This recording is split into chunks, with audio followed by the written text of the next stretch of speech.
You spent 20 years with the Minnesota Orchestra in various roles.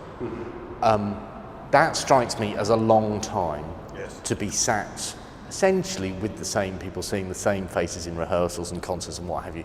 That, to me, that would drive me mad. How is that for you? Do you ever get bored? How do you maintain interest? For me, it's a privilege to play principal horn. It's never boring because so many composers write great solos and repertoire for the horn, and playing principal horn, it always keeps you on your toes.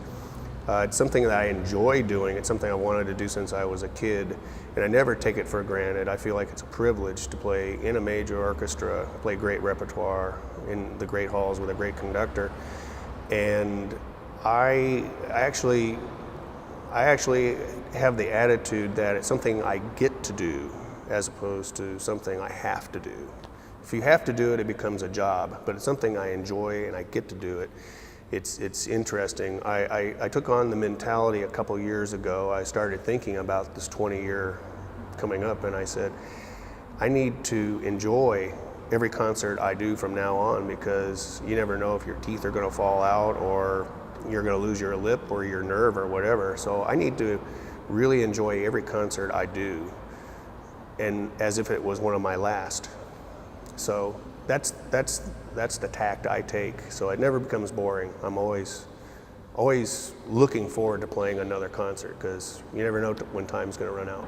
Is that a risk then, that your lip will go? I mean, not yours personally, sure. but as a horn player. It happens. It happens. Brass players are usually the first to leave the orchestra with either problems with their chops or their brains. Their brains? Yeah, their brains. Really? Yeah. Oh, okay. Yeah, we have a little more physical wear and tear than some of the other instruments. You don't see too many old brass players in orchestras. You do see them, but there's not a whole lot. So they say that brass players peak at age 36, and I'm now 52. So I'm sure that's a mistake. But 50 is the new 30, right. and I actually have gotten better as a player in the last 7 or 8 years that I've been principal horn, just from a routine of teaching students how I do it and discovering what I can do to be better. Why the horn in particular? Why did you choose it?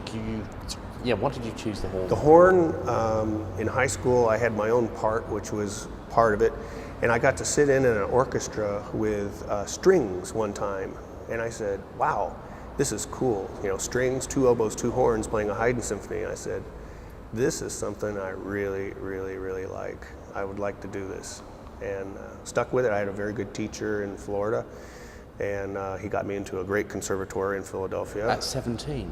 Is that right? Were you 17 when you went to university? 17 when I went to the university, and I was 20 when I went to, I got out of high school early. And wow. You know. I mean, yeah, wow. Well, and then a job at 21, if I... Yeah.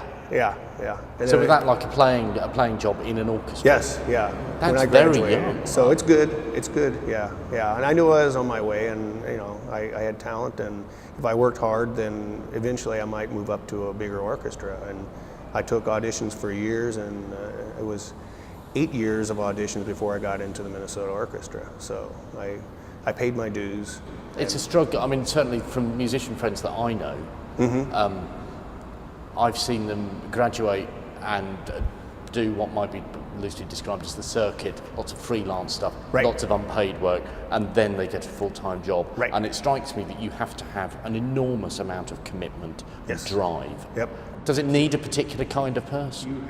You have to have the hunger, we call it, and something you can't teach a student. It's a hunger that you've got to have that job. And can you see that because you teach as well? Can you see that? Yes, and the ones that have it, you know, they may not be the best players, but they're going to work the hardest, and they won't give up. They keep knocking on the door until they get what they want, and that's what I did. You know, it was my 26th audition was the one I won in Minnesota. I'd made finals for 22 of the 26, and I was right there being considered for the job, and I didn't get it.